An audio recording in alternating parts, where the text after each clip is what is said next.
이 자리를 빌어 우리 김장과 그리고 꽃꽂이 강단 꽃꽂이 해주신 분께 감사를 드립니다. 오늘 말씀의 제목 같이 한번 읽어볼까요? 시작.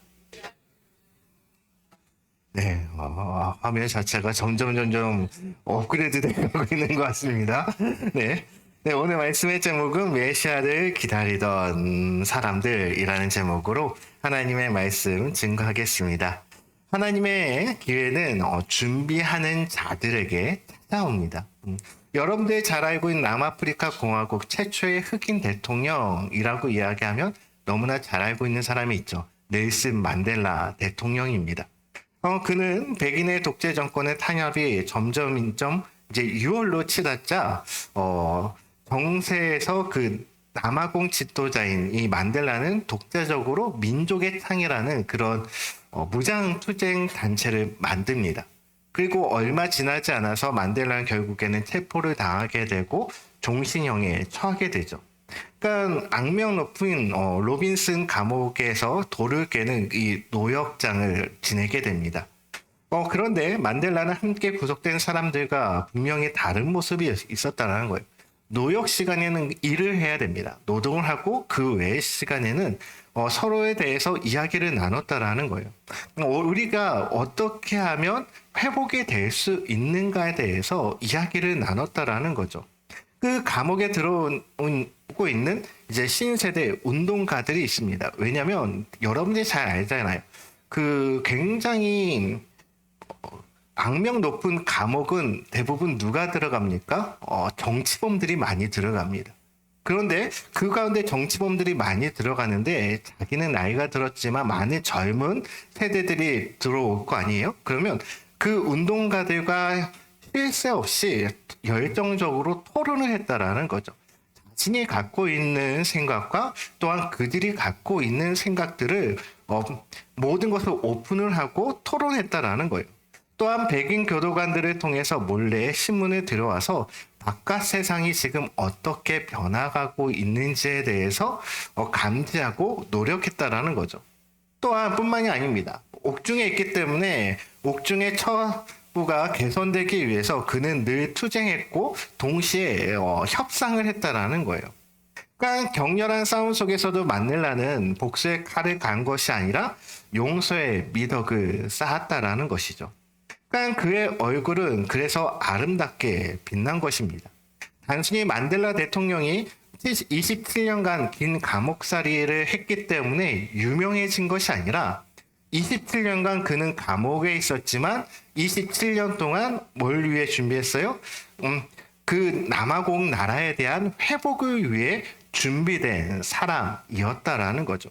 그렇기 때문에 그는 어떻게 보면 우리가 잊지 말아야 할 것은 바로 그는 준비된 사람이었다라는 것을 우리는 기억해야 합니다. 여러분, 신랑을 기다리는 처녀가 기름을 준비해야 하듯이 그 누구의 도움 없이 우리 자신이 먼저 준비하며 나아가야 하죠. 하나님은 지금도 이 세대를 움직일 수 있는 분명한 한 사람을 찾고 계십니다.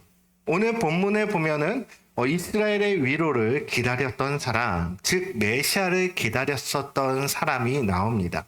두 사람이 나오는데요. 한 사람은 바로 시몬이라는 사람이고 한 사람은 안나라는 사람입니다. 아기를 안고 하나님을 찬양했던 이 시몬과 안나처럼 오늘은 크리스 성탄절이 아니지만 12월 한 달 동안 예수 그리스도가 이 땅에 왜 오셨는지에 대해서 함께 주의 말씀을 나누고자 합니다. 그렇다면 그 첫 번째로는 아기 예수님은 우리에게 과연 어떠한 분이실까라는 것이죠. 첫 번째로는 바로 율법의 마침이신 예수님이라는 거예요. 같이 한번 읽어볼까요? 시작! 율법의 마침이신 예수님.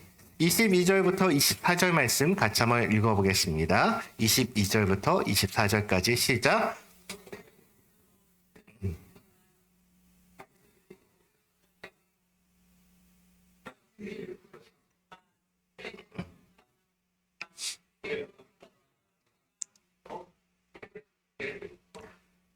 또 주의 율법의 말씀대로 산비둘기 한 쌍이나 혹은 어린 집비둘기 둘로 제사하려 합니다라. 마리아와 요셉은 이제 모세의 율법대로 정결 예식을 행하기 위해서 아기 예수님을 데리고 어디로 갔습니까? 예루살렘으로 갔습니다. 그러니까 예수님은 어릴 때부터 율법을 지킴으로 거룩하심을 나타냈던 거죠. 그러니까 그분은 공생의 기간 동안 내내 율법에 따라 하나님의 말씀을 의지했습니다. 그리고 그분의 공급하신 가운데 사셨고요. 그리고 모든 사람들을 하나님께서는 동일하게 사랑으로 대해 주셨다라는 거예요. 그렇다면 예수님은 왜 정해진 때가 되자 모세의 율법에 따라 정결 의식을 행했을까라는 것이죠. 그러니까 예수님은 모든 율법을 다 지킴으로 하나님의 의를 이루기 위함이었다라는 거죠. 하나님의 나라에는 여러분 의로운 자만이 들어갈 수 있습니다. 근데 그 의로운 기준은 과연 무엇인가? 그것은 하나님이 주신 모든 율법을 완전히 지키는 자가 바로 의로운 자다라고 이야기한다라는 거죠. 갈라디아서 3장 10절 말씀입니다. 우리 같이 한번 읽을게요. 시작. 무릇 율법 행위에 속한 자들은 저주 아래 있나니 기록된 바 누구든지 율법책에 기록된 대로 모든 일을 항상 행하지 아니하는 자는 저주 아래 있는 자라 하였습니다. 뭐라고 이야기하고 있습니까? 기록된 바 누구든지 율법책에 기록된 대로 모든 일을 항상 행하지 아니하는 자는 어디 아래 있다고요? 저주 아래 있다라고 이야기하고 있어요. 그러나 사람은 죄인이기에 율법을 다 지킬 수 있습니까? 없습니까? 지킬 수 없어요. 율법으로 의롭게 되는 것은 불가능한 일이라는 거죠. 오히려 율법의 저주 아래 있고 그리고 영원한 심판 가운데 있는 것이 바로 우리 인간이었다라는 거예요. 그런데 예수님은 모든 율법을 다 지킴으로 말미암아 하나님의 의를 이루신 분이십니다. 그러니까 인간의 몸으로 우리를 대신해서 하나님을 사랑하고 또한 이웃을 사랑하라는 이 율법의 모든 계명을 다 지키신 분이십니다. 그리고 십자가에서 하나님의 그 놀라운 의를 완성하신 분인 거예요. 율법의 마침이신 바로 예수님을 믿는 자가 그분의 의를 우리는 선물로 받은 겁니다. 그러니까 오늘 우리가 읽었었던 23장에 보면 이렇게 이야기하죠. 이는 주의 율법에 쓴 바 첫 해에 처음 난 남자마다 주의 거룩한 자라 하리라 한 대로 아기를 주께 드리고라고 이야기하고 있어요. 마지막에 주께 드리고라고 이야기하고 있는데요. 이것을 직역하면 뭐라고 이야기하냐? 주께 보여드리고라는 거죠. 그러니까 주께 내놓고라는 말이 됩니다. 그러니까 엄밀하게 이야기하면 예수님의 그 부모는 아기 예수님을 하나님 앞에 드리러 간 것이 아니라 예루살렘 성전에 하나님 앞에 보여드리기 위해서 나아간 거예요. 그러니까 24절에서 알 수 있듯이 아기를 대신해서 뭘로 제사를 드립니까? 비둘기로 제사를 드리는 거죠. 하나님 앞에 아이를 보여드리러 그리고 예루살렘에 올라간 이 예수님의 부모는 시므온과 그리고 안나를 통해 이 아이가 하나님이 약속하신 이스라엘의 구원자임을 다시 한번 확인하게 됩니다. 예수님께서 태어나기 전에 마리아의 성령으로 잉태가 되죠. 그리고 천사들을 통해서 그 음성을 듣게 됩니다. 그러니까 메시아인 것을 바로 누가 먼저 알게 됩니까? 마리아가 먼저 알게 돼요. 하지만 그 후에 시므온과 안나를 통해서 다시 한번 그분이 예수님이 구원자이심을 다시 한번 재확인되는 것입니다. 사랑하는 성도 여러분, 예수님이 이 땅에 오셔서 율법을 다 지키고 십자가에 돌아가신 이유는 과연 무엇입니까? 우리는 이 사실을 알아야 돼요. 우리가 의롭다 하심을 받은 일이 여러분 왜 필요하냐라는 거예요. 그러니까 이런 것을 깨닫지 못한 채 그러니까 무조건 예수님을 믿는다 말하면 여러분 과연 구원을 얻을 것일까라고 이야기할 수 있을까요? 죄란 하나님을 배반하는 것이고 하나님이 주신 율법을 어기는 겁니다. 그러니까 예수님은 이처럼 율법을 어긴 우리를 위해서 대신해서 십자가에 달려 죽으신 것이죠. 뿐만이 아니라 우리를 위하여서 이 땅 가운데 오신 거예요. 그래서 그분은 우리를 위해 십자가에서 화목제물로 죽음을 당하셨습니다. 그러니까 우리가 하나님 앞에 의롭게 되는 길은 오로지 그 십자가의 의를 이루신 예수 그리스도를 믿고 그분과 연합되는 거예요. 그렇게 되었을 때 우리가 하나님의 의로 완전해질 수 있다라는 사실을 깨닫게 되는 것입니다. 율법의 완성이신 예수 그리스도를 온전하게 믿고 여러분 의지하며 나아가는 자 되기를 바랍니다. 또한 예수님은 과연 어떤 분이십니까? 두 번째로는 만민의 빛이신 예수님이라는 거죠. 같이 한번 읽을게요. 시작. 네, 우리 25절부터 25, 26, 27절 말씀 읽어보겠습니다. 시작. 예루살렘에 시몬이라 하는 사람이 있으니 이 사람은 의롭고 경건하여 이스라엘의 위로를 기다리는 자라. 성령이 그 위에 계시더라. 그가 주의 그리스도를 보기 전에는 죽지 아니라 하는 성령의 지시를 받았더니 성령의 감동으로 성전에 들어가매 마침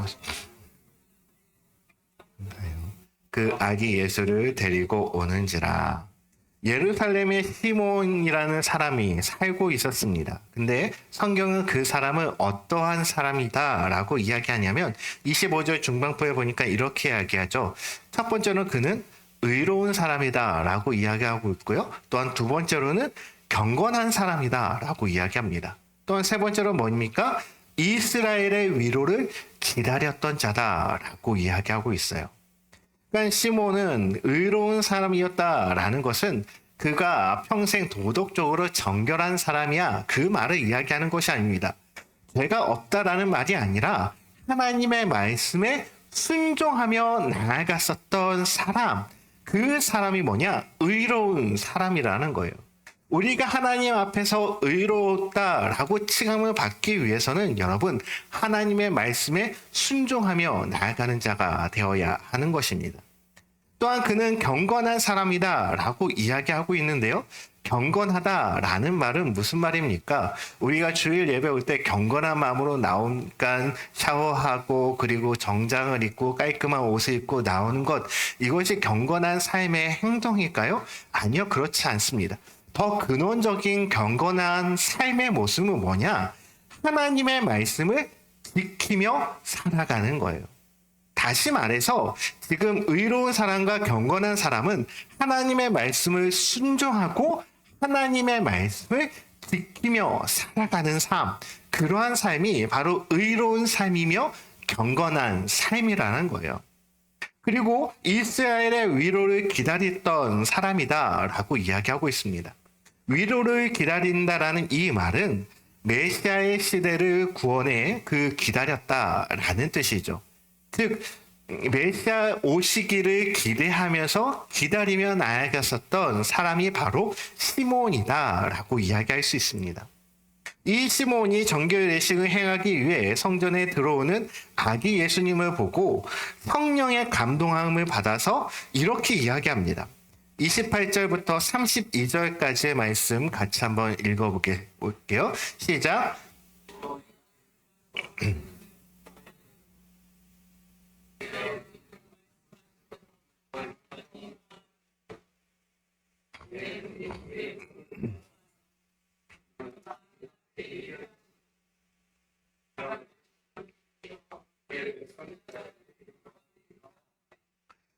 시몬이 아기를 안습니다.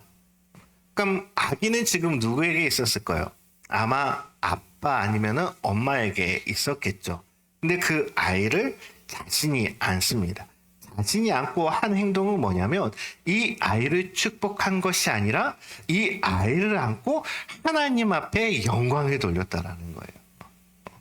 저는 이 부분이 굉장히 중요하다라는 생각이 듭니다. 내가 주님 앞에 모든 것을 내어 맡긴다라는 것은 주인 되심을 고백하는 거예요. 하지만 지금 이 시몬의 행동은 하나님께서 메시아를 주셨음에 대해서 감사하며 그분 앞에 영광을 돌린다라는 거죠. 우리가 드려지는 예배가 그러한 예배가 되었으면 좋겠습니다.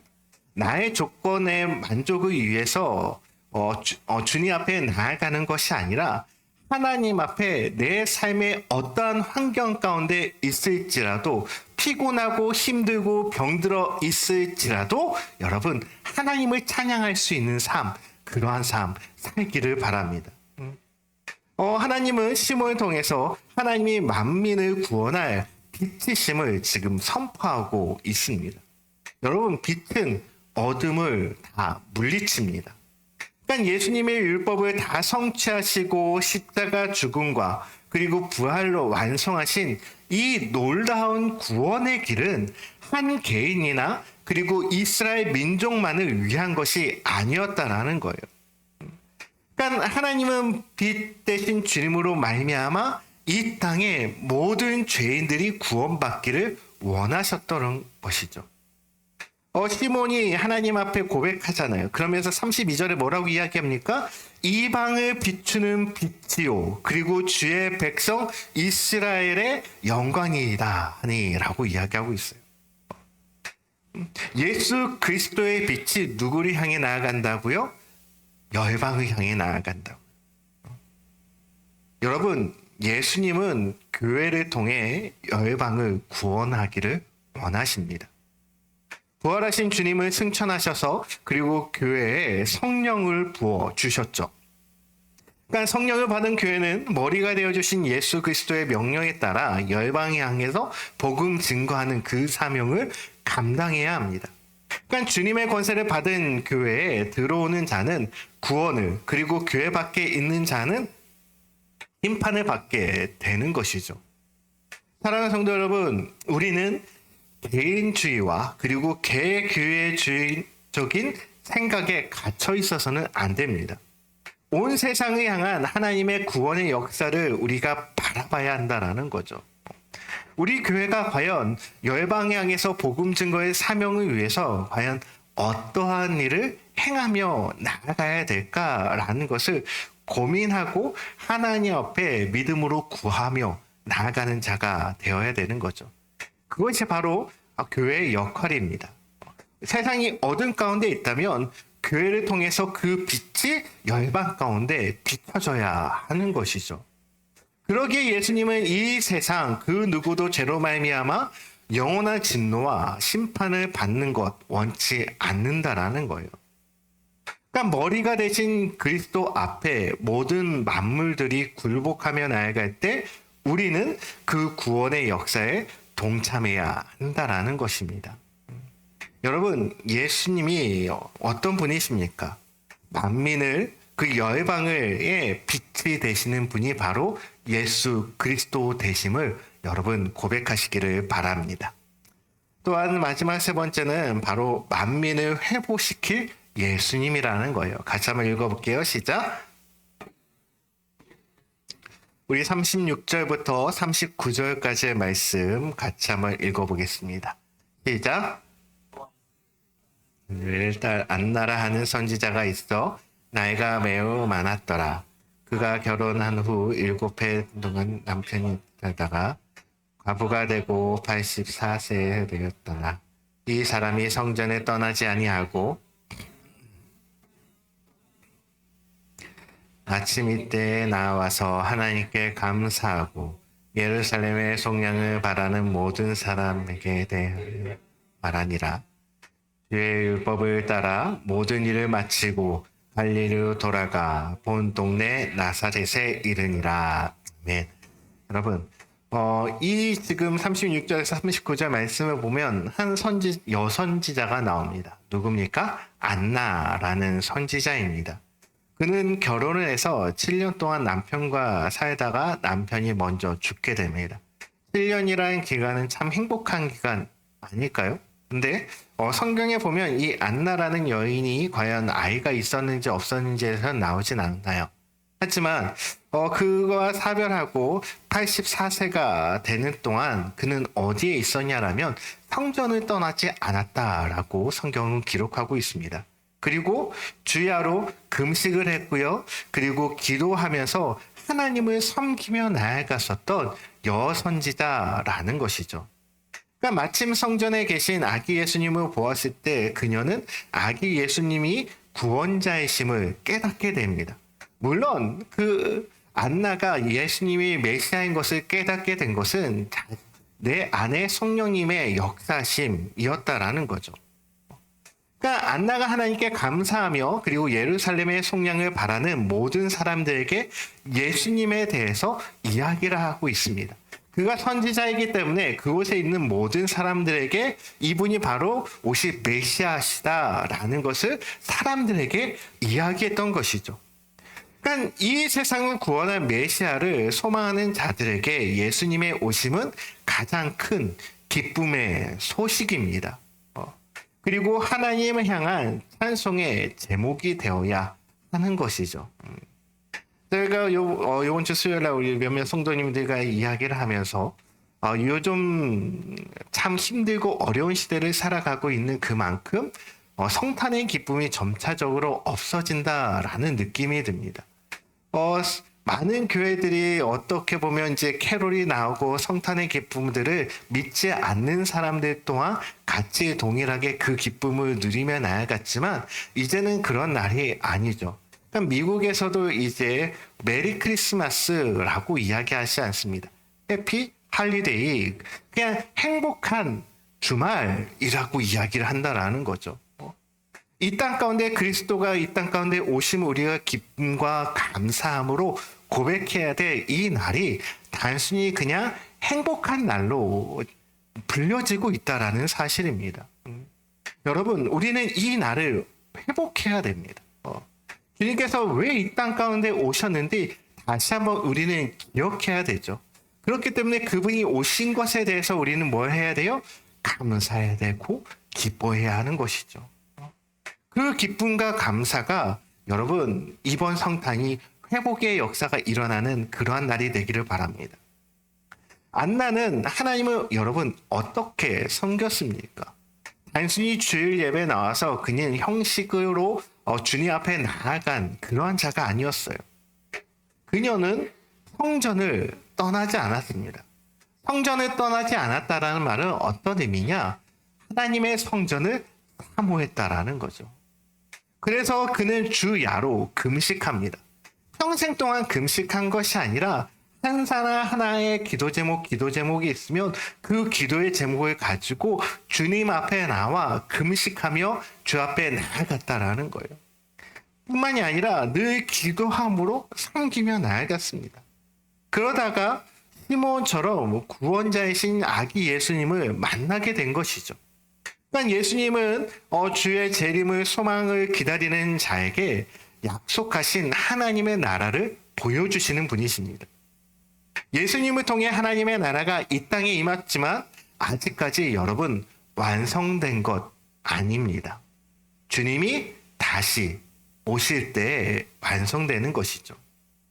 그러니까 예수 그리스도를 믿음으로 이 나라에 들어온 그분의 백성은 하나님의 통치 안에서 우리에게 하나님께서 주신 그 사명을 감당하고 주님의 재림을 간절히 소망하면서 우리는 어떻게 살아가야 됩니까? 거룩하게 살아가야 되고 그리고 경건하게 살아가야 하는 것입니다.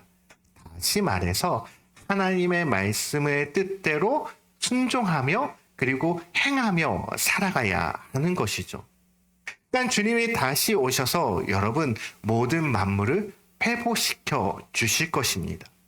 그리고 이 땅의 모든 피조물은 썩어짐의 종노릇한 데에서 해방하게 될 것이죠. 하나님의 자녀의 영광의 그 자유를 하나님께서는 이루며 나아가 주실 것이라는 거예요. 로마서 8장 21절에 이렇게 이야기합니다. 같이 한번 읽어볼게요. 시작.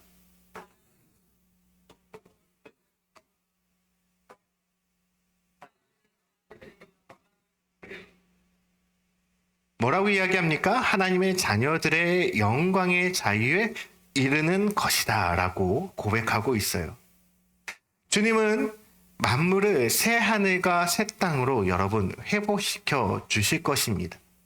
지금 우리가 살아가고 이 시대를 보면 암담할 수 있어요. 정치만 봐도 여러분 그렇지 않습니까? 하지만 이 땅 가운데 하나님께서 역사하시고 이 땅 가운데 하나님께서 재림하실 때에는 이 땅이 다시 회복시켜 주실 것이라는 거예요. 믿는 자들에게는 기쁨이며 소망인 것이죠.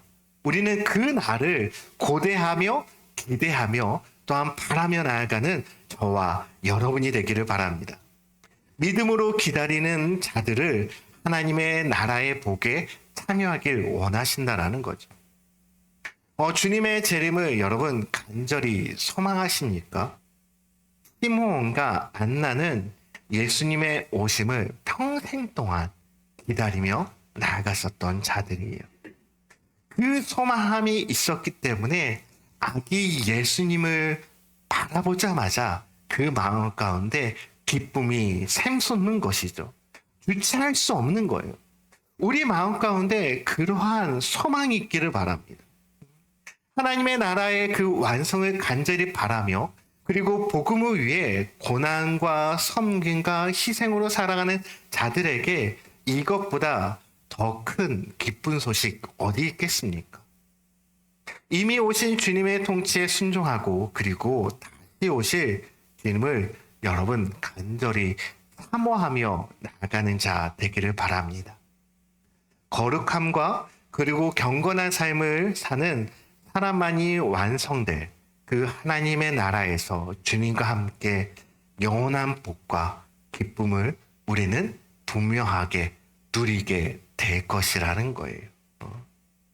우리를 구원하시기 위해 이 땅에 아기 예수로 오신 그 주님을 이번 한 주 아니면 12월 이 한 달 동안 그 주님을 찬양하기를 바랍니다.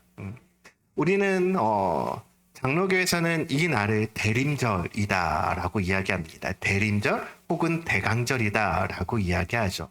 12월 예수님께서 태어나시기 전 4주를 그렇게 절기로 지냅니다.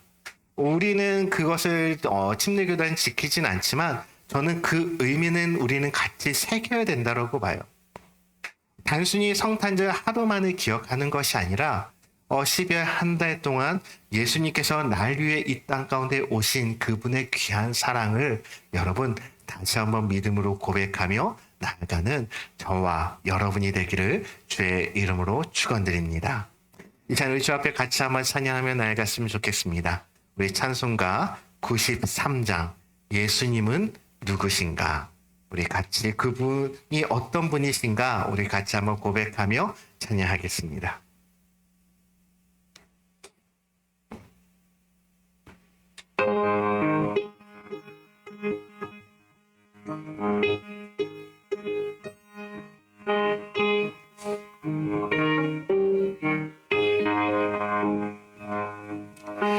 예수는 나의 힘이요 내 생명 되시니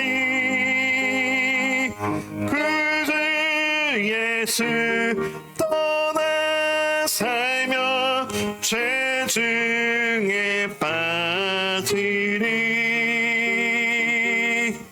눈물이 앞을 가리고 내 맘에 근심 쌓일 때 위로하고 힘주시니 주 예수 예수는 나의 힘이요 내 친구 되시니 그 내